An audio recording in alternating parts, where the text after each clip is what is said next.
View point है वो वाजे कर दीजिएगा कि बलूचिस्तान में जो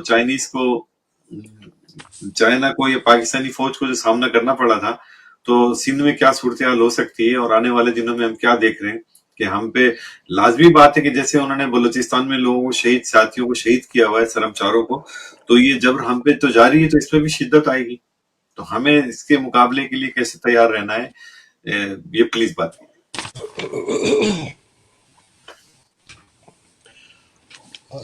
जी कुंदन भाई, मैं समझता हूँ कि सीपेक के हवाले से जो सिंध की तरफ उसको लाया गया और सिंध के साहिली जजायर जिस तरह चाइना को दिए गए हैं पंजाब की तरफ से, फौज की तरफ से, एक तो जो बलूचिस्तान में मज़ाहमत, मैं समझता हूँ कि उससे बड़ा जो रीज़न में मेरे नज़र में कि गवादर से कराची और सिंध के साहिली इलाकों में की मुंतकली का बुनियादी रीज़न मैं ये समझता हूँ कि ईरान के एटमी जौहरी हथियारों को बनाने का वो जो टाइम पीरियड है, मैं समझता हूँ कि वो नज़दीक आ चुका है और ईरान इज़राइल कन्फ्लिक्ट जो है वो इस खित्ते में, इस रीजन में होने जा रहा है। इसलिए चाइना को ये खदशा है क्योंकि गवादर ईरान से लगोलग है, तो वजह से जो बुनियादी वजह है कि इसको कराची की तरफ लाया गया है, क्योंकि मज़ाहमत तो बलोचों की पहले दिन से थी। अगर मज़ाहमत इसका रीज़न, बुनियादी रीज़न होता तो वहाँ बनता ही नहीं। दूसरी बात यह है कि ये मुझे पहले दिन से यानी खदशात थे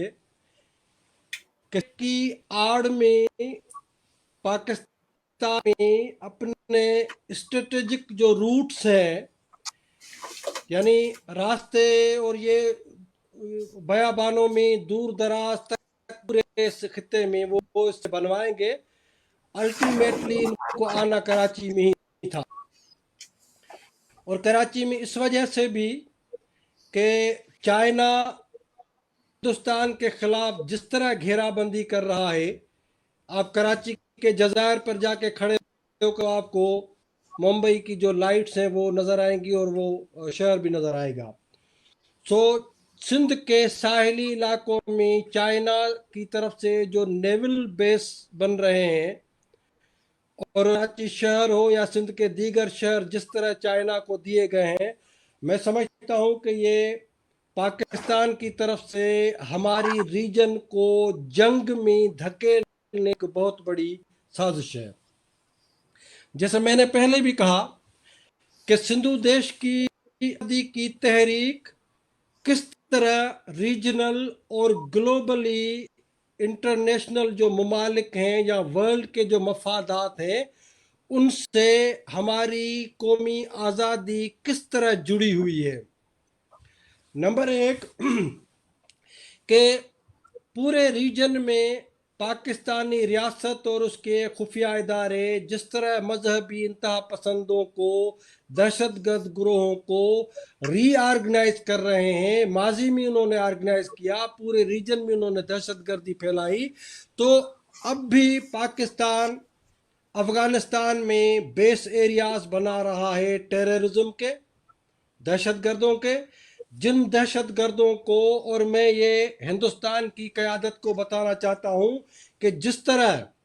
1948 में 1948 को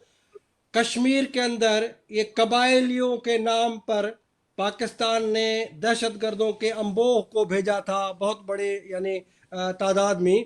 इसी तरह पाकिस्तान और चाइना की ये कोशिश है कि टेररिस्ट ग्रुपों को, हक्कानी नेटवर्क हो, आईएसआईएस हो या दीगर ये जो हाफिज सईद का जो ग्रुप है, इनको यानी इन सब को वहाँ पर ऑर्गेनाइज करके कल ये हिंदुस्तान में और खुसूसन कश्मीर के अंदर ये एक मुदाखलत करेंगे और इसके पीछे चाइना के मफादात हैं। स्ट्रेटेजिकली चाइना जो है वो इस रीजन में इनकी सरपरस्ती कर रहा है। सो मैं समझता हूं कि सिंधु देश की आज़ादी पाकिस्तान और उसकी एजेंसियों की इस दहशत गर्दी के सारे मंसूबों को तोड़ देगी। दूसरी बिल्कुल बात कि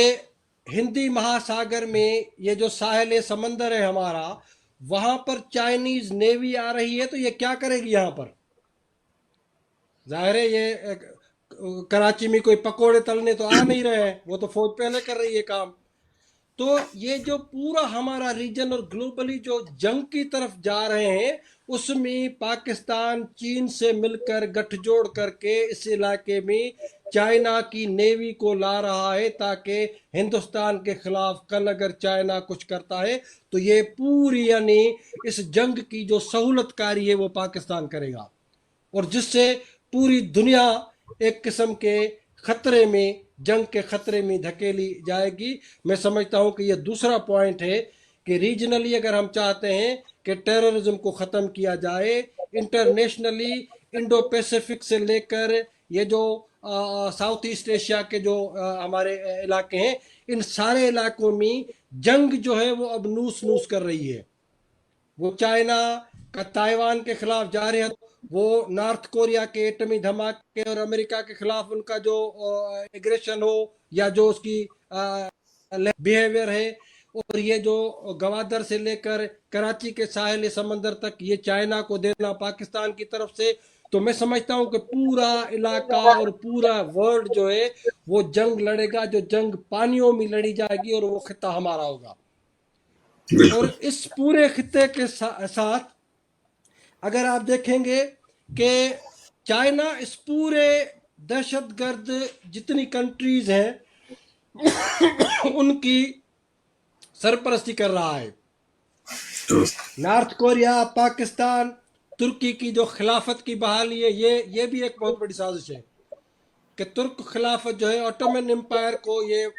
दोबारा यानी बहाल करना चाहते हैं। और अफगानिस्तान के अंदर जो सूरत हाल है वो सबके सामने है, ईरान का जो मामला है वो सबके सामने है। तो मैं समझता हूँ कि अमेरिका के इस खिते से निकलने के बाद ये पूरी एक ब्रॉड किस्म की जो रीजन है हमारी, वो चाइनीज़ के सरपरस्ती में चली गई है। चाइना किसी भी सूरत में भारत के खिलाफ है, यानी वो नहीं चाहता कि भारत कोई स्ट्रेटेजिकल ताकत बने, पॉलिटिकल एक कुवत बने, या इकोनॉमिकल ताकत बने, या अस्करी मिलिट्री जो ताकत बने। तो चाइना इन सारे ममालिक को अमेरिका और भारत के खिलाफ एक थ्रेट तौर पर इस्तेमाल कर रहा है। सो मैं समझता हूँ कि सिंधु देश की आज़ादी जो है वो इस सारी साजिशों की जो नानी है, जिसको पाकिस्तान कहते हैं, उसको तोड़कर अगर सिंधु देश बनेगा तो ये सारी साजिशें नाकाम हो जाएंगी। बिल्कुल मेहरबानी सी